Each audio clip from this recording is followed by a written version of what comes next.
Hi, Wayne here from Sears PartsDirect. Today I'm going to show you how to clean spills off the glass inside your oven door. You may see streaks of dried food on the inner oven door glass because a cooktop spill dripped down through the vent and inside the door. Some people suggest cleaning the inner door glass with a wire rod attached to a cloth stuck up through the bottom of the oven door. This method typically doesn't work for heavy spills, and you might end up with more streaks than when you started. In this video, we'll show you how to disassemble the oven door to reach and clean the glass the right way.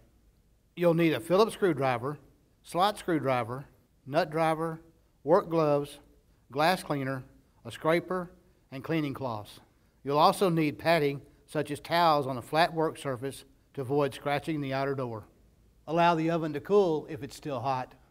Open the door all the way and use a slot screwdriver to pry down the locking tabs to the unlocked position on both sides of the door.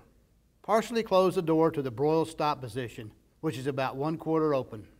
Grip both sides of the oven door and then lift up and out to remove the door. The oven door is heavy, so get help if you need it. Set the oven door on a padded surface with the inner panel facing up. Remove the screws that secure the door handle and vent to the top of the door and pull off the door handle. Carefully flip the door over. Lift the side trim rail slightly and pull off the vent. Remove the screws from the bottom door trim. Lift the outer door panel off and set it on a padded surface with the inner side facing up. If the inner side of the glass on the outer door panel has streaks from a spill, clean it with glass cleaner. If the surface has a textured coating like this glass, don't use a scraper to remove spills. Scraping can damage the textured coating. Clean the outer surface of the middle door glass if it's dirty. This glass surface doesn't have a textured coating, so you can use a scraper to loosen food streaks. If the inner surface of the middle door glass has grease drips, or you see spills on the other inner door glass surfaces, remove the bracket screws and lift off the middle door glass with the brackets still attached.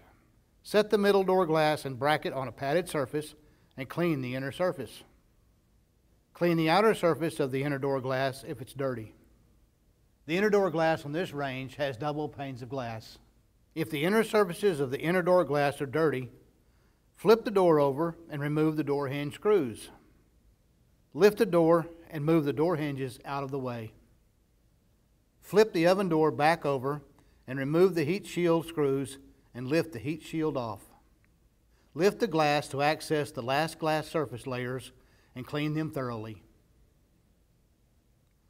Put the glass back in position. Place the heat shield on the inner door panel and reinstall the screws. Flip the door over and position the door hinges under the inner door panel. Reinstall the door hinge screws. Flip the door back over and reinstall the middle door glass. Place the outer door panel on the oven door and reinstall the bottom door trim screws. Slightly lift the side trim rails and slide the top vent onto the door. Reinstall the door handle, securing it with the screws. Position the door in the broil position and work the oven door hinges back into the slots on the front of the range frame. Open the door fully and rotate the hinge locking tabs into the range frame. Close the oven door. Now there's only one thing left to do. Enjoy the view through your clean oven window. Well, I hope this video helped you out. Check out our other videos here on the Sears PartsDirect YouTube channel. Subscribe and we'll let you know when we post new videos.